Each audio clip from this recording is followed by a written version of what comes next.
Bonjour à tous et bienvenue à ce nouveau webinaire de la Cramp Academy. Donc aujourd'hui, nous allons faire un nouveau webinaire technique sur l'hydraulique et Henri va vous parler des distributeurs monoblocs. Juste avant de lui laisser la parole, vous savez, comme d'habitude, vous pouvez poser vos questions via le chat qui se trouve sur le côté droit de votre écran.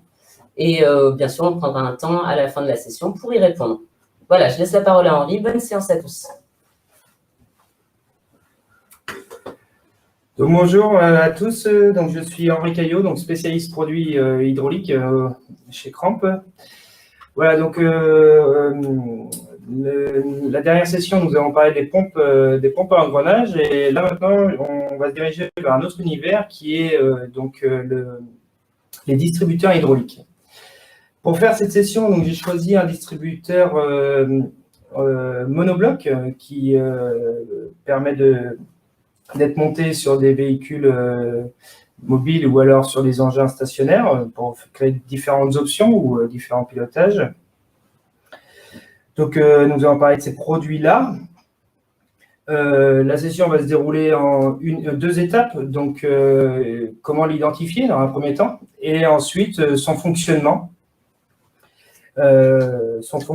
Donc mécanique et son fonctionnement aussi sur une schématique, donc sur un circuit hydraulique, sur un dessin hydraulique. Donc derrière, j'ai déjà commencé mon schéma et donc voilà à peu près. Et donc voilà, donc déjà première chose, définition d'un distributeur hydraulique. Qu'est-ce qu'un distributeur hydraulique? Donc le distributeur sert à diriger donc l'huile sur différents composants sur le circuit qu'il compose. Donc voilà, donc on l'a bien compris, c'est-à-dire que on sort d'un débit d'une pompe. Qu'est-ce que je fais de cette huile? Je la dirige vers différents composants. Voilà. Dans le cas présent, nous prendrons donc un vérin hydraulique qui est ici, donc un vérin, et on s'imaginera sur un environnement d'une fourneuse de bûche, par exemple, hein, qui reste une machine assez simple de fonctionnement. Avant de choisir son distributeur, donc il faut définir le critère, donc quelle fonction vous allez adapter sur l'application. Là, on va prendre un élément donc double effet, c'est-à-dire on va véhiculer l'huile et dans un sens et dans un autre. Une fois que vous connaissez votre schématique que vous allez faire, vous allez donc après définir le débit et définir la pression que vous allez intégrer en fait dans le distributeur. Donc il existe plusieurs choix, différents gabarits de distributeurs.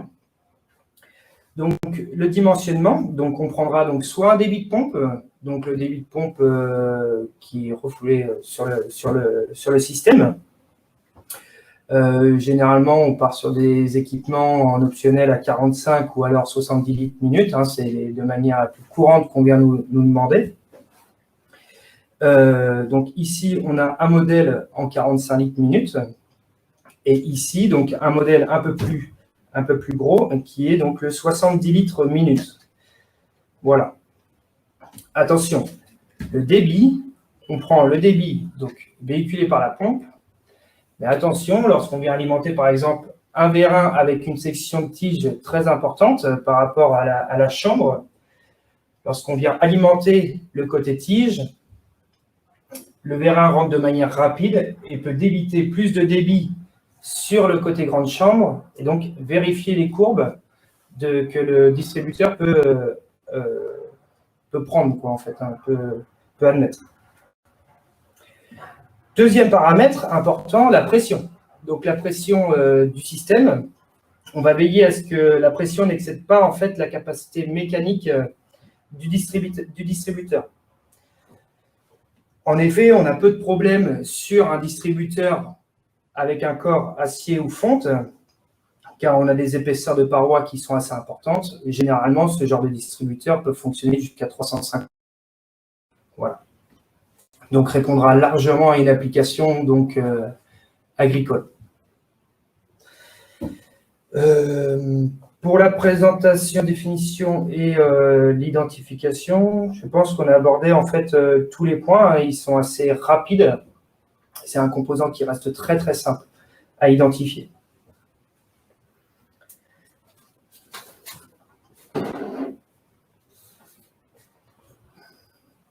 Maintenant, les fonctionnalités. Donc, visuellement, à quoi ressemble un distributeur? Donc, un levier de commande. Ici, on a donc un distributeur manuel avec un levier. Plusieurs hauteurs sont possibles. Plusieurs emplacements du levier sont possibles selon où est placé le composant. Voilà, on dévisse, on peut le mettre ici pour faire un fonctionnement, par exemple, à plat. On vient pousser, lever. Ça, tout dépend de l'ergonomie d'utilisation qu'on souhaite.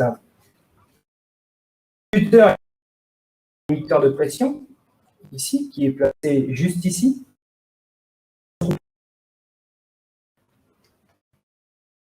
Tout dépend du fabricant et des paramètres d'usinage possibles.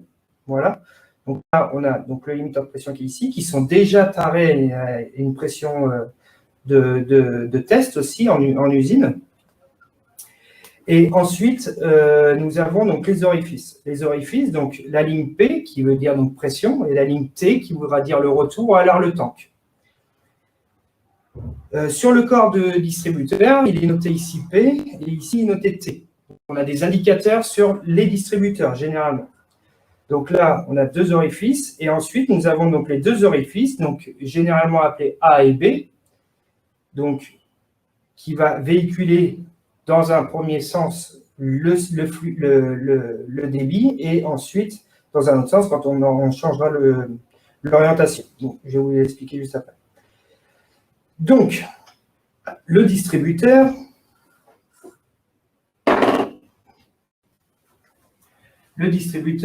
donc physiquement, maintenant schématiquement, vous allez retrouver sur beaucoup de vos documentations, je vais vous expliquer comment cette documentation fonctionne. Donc schématiquement, le distributeur, lui, va ressembler donc à un grand rectangle divisé en trois parties de manière générale. D'accord? Alors, trois parties, c'est important de considérer les trois parties. Donc, nous avons les quatre orifices qui sont ici, schématiquement, qu'on appellera donc P pour pression, T pour tank, puis A et B. Vous me dites si c'est pas, vous le laissez en commentaire, si vous ne voyez pas trop bien, je peux dessiner plus grand, mais à chaque fois, je vais communiquer sur ce que j'écris. Donc P, T, A et B. Donc, nos quatre orifices. On parle d'un distributeur dit CAT.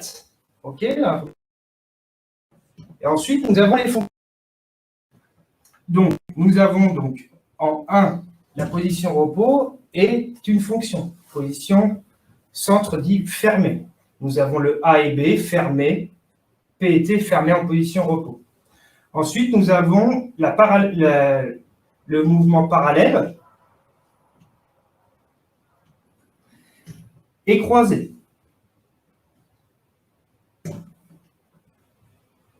Donc là, très basiquement, 2 et 3. Donc nous avons trois fonctions. On parle donc d'un distributeur type 4-3. Voilà. Quand on dit qu'un distributeur est 4-3, donc 4 orifices, ici, 3 fonctions, une en position repos, je tire une première fonction, une deuxième fonction lorsque une troisième fonction lorsque je pousse.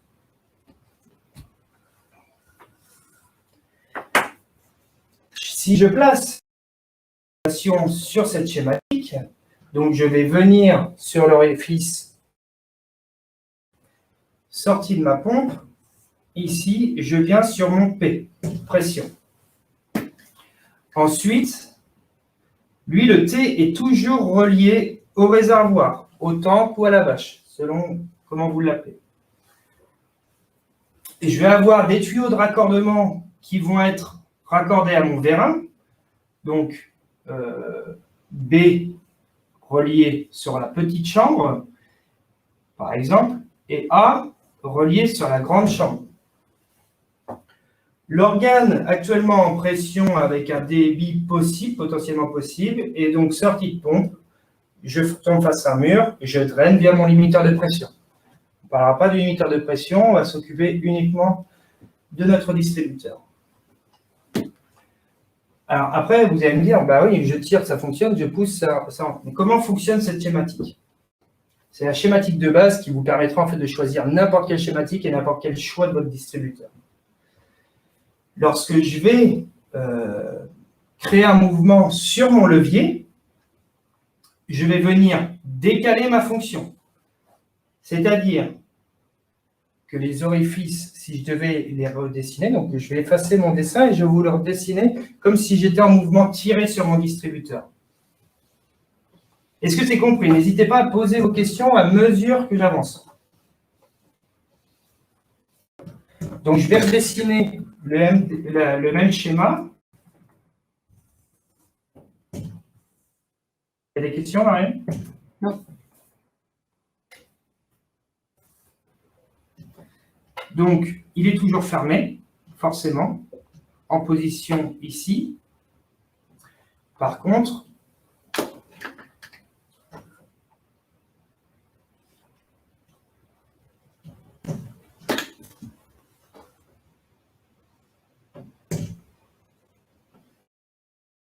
hop, puis là, je vais faire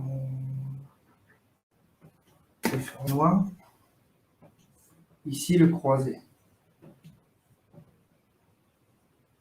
On n'oublie pas, je colorie mes flèches. Pourquoi je les colorie? Lorsqu'on est sur un schéma hydraulique, les flèches, ici, n'importe quel élément, sont toujours dessinés en noir, car il y a présence d'huile. Si les flèches n'étaient pas colorées, on dirait qu'on est sur un circuit pneumatique, mais les schémas restent les mêmes. C'est la normalisation qui est comme ça.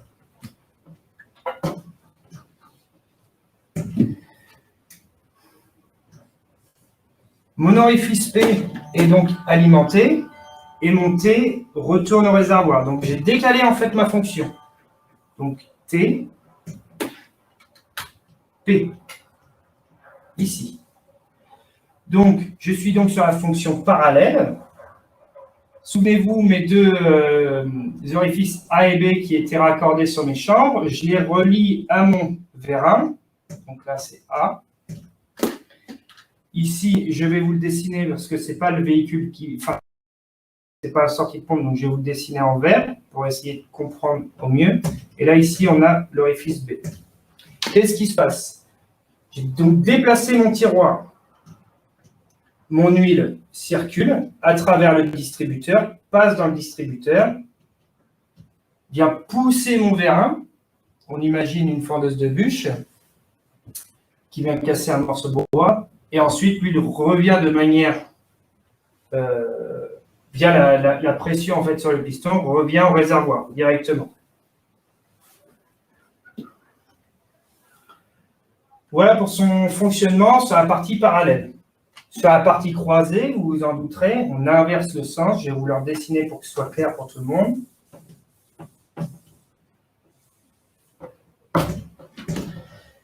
Est-ce que tu peux juste enlever la fenêtre qui est devant, s'il te plaît, Marianne? Merci.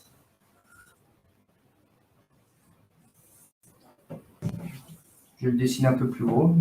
Hop. Donc, nous sommes toujours en position repos. Enfin, schématiquement, on est obligé de le remettre. Parallèle. Et ensuite, croisé.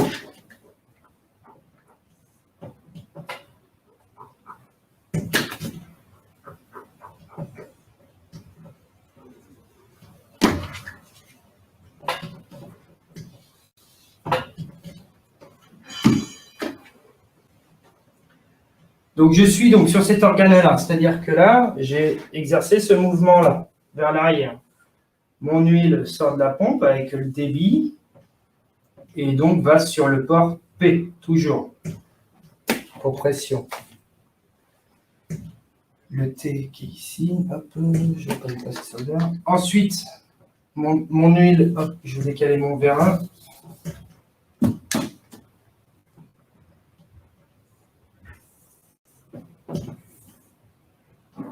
Bon.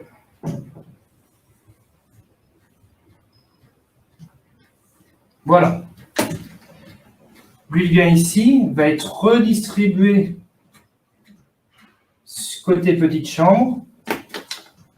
Ensuite, le retour s'effectuera donc sur cette chambre-là. Hop. Et reviendra sur le réservoir. Donc le sens de circulation est toujours le même sortie de pompe, toujours quand j'arrive sur l'orifice P, qui est donc ici, et ressortira sur le point B, qui est ici. Mon piston va donc exercer une pression sur l'autre chambre, la tige va rentrer dans mon V1, l'huile rentrera au réservoir, directement. OK? Donc là, c'est un paramètre à prendre vraiment en compte, c'est-à-dire que il existe des formules de calcul. Alors ça, c'est plus en consultation, il faut nous interroger. Vous n'êtes pas censé savoir ni savoir le calculer. Donc, on a la possibilité de vous dire le débit qu'on a sur la rentrée.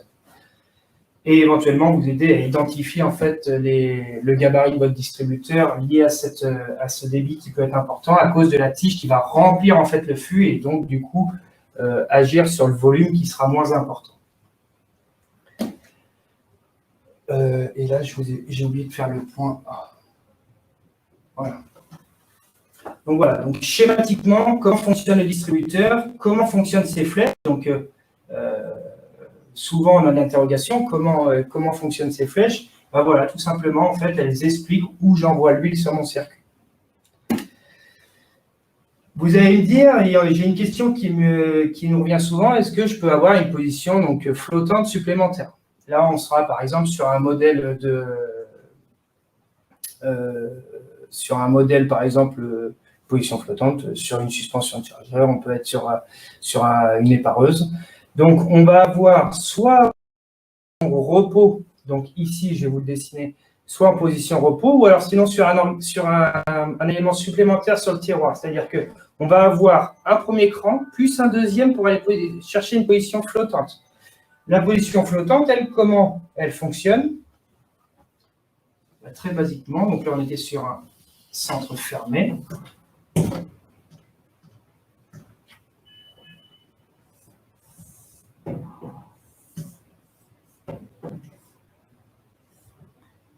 Parallèle. Croisé. On a des questions, Marianne? Non.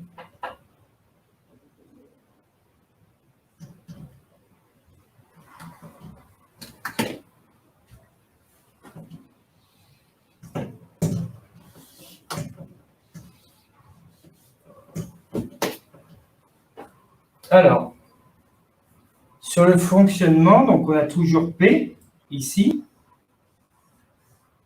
avec son sens de circulation. Et on va avoir le centre du distributeur, ou un élément supplémentaire,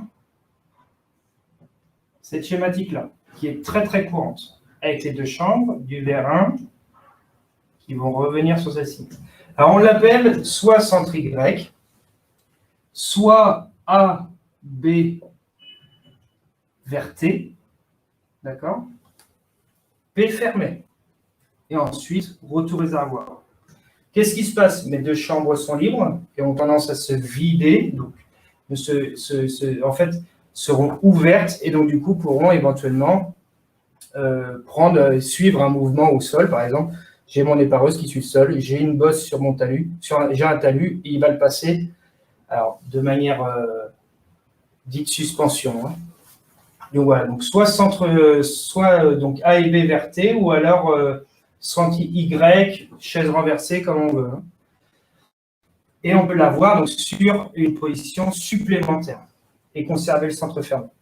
Attention, le centre fermé, lorsque les orifices sont fermés de P vers T, ils ne sont pas 100% étanches. C'est-à-dire qu'on ne va pas, avec une position repos sur le distributeur, faire du maintien de charge sur le distributeur.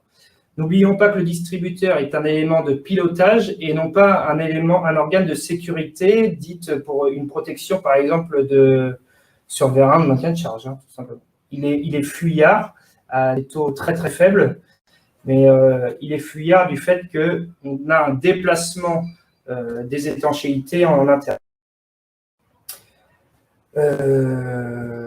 Voilà pour le fonctionnement sur le distributeur. Ensuite, donc, nous avons donc sur un distributeur Donc là, on va parler de la partie tiroir. Si on est sur une position manuelle, on va, alors selon les dessins des fabricants, on peut avoir une schématique différente, soit avec un levier. Donc voilà, on symbolise le levier. Donc ça, c'est un levier. Lorsqu'on a des fonctions crantées, on a une signalisation en dents de scie, avec ici, voilà. Et par exemple, on va avoir une barre. Donc par exemple, il va être cranté sur cette fonction-là, c'est-à-dire qu'on a la position qui va rester bloquée ici. Voilà. Donc ça, ce sont des symbolisations que vous allez apercevoir sur le document que je vais vous fournir. Ou alors, vous pouvez avoir aussi une bobine qui va être schématisée comme ça. Donc on en a deux. Les bobines qu'on peut retrouver en 12, 24, 110 volts, 48 volts, voilà, 230. Tout dépend le système qui l'alimente. Et ensuite, lorsqu'on a donc, si on n'a pas de fonction crantée, on a donc les ressorts qui sont dessinés. Donc ça, c'est la symbolisation du ressort. J'espère que vous voyez bien. Donc le ressort, c'est ce qui permet de ramener en fait le distributeur en position repos.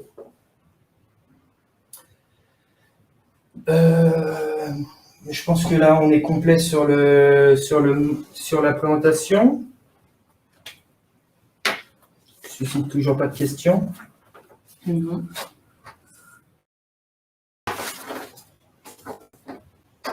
Non? Non. Personne? Ok.